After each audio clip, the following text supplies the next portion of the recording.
பிறர் மனதில் உள்ளதை எடை போடும் சக்தி தங்களுக்கு உண்டாகும். அரசாங்க வேலைக்கு முயற்சி செய்தவர்களுக்கு தாராளமாக கிடைக்கும். உழைப்பு அதிகமாக இருக்கும். அதே நேரம் வேலை இழந்தோருக்கு நல்லபடியாக வேலை கிடைக்கும்.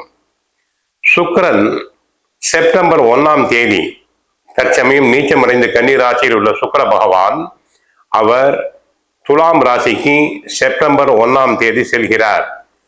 மேஷ ராசிக்கு 7ஆம் இடம். சுக்கிரன் சம்பந்தப்பட்ட கலைத்துறை அன்பர்களுக்கு பண வரவுகள் அதிகரிக்கும். திருமணம் ஆகாத பெண்களுக்கு நல்ல முறையில் திருமணம் உண்டாகலாம். குழந்தை பாக்கியத்தை எதிர்பார்த்த பெண்களுக்கு நல்ல முறையில் குழந்தை பாக்கியம் அனைத்தும் உண்டாகும். தாங்கள் தொட்ட காரியங்கள் அனைத்தும் ஆதாயம் கிடைக்கும். பொது வாழ்வில் உள்ளோருக்கு புதிய பொறுப்புகள் பதவிகள் தேடி வரலாம். குடும்பத்தை பொறுத்தவரை கணவன் மனைவி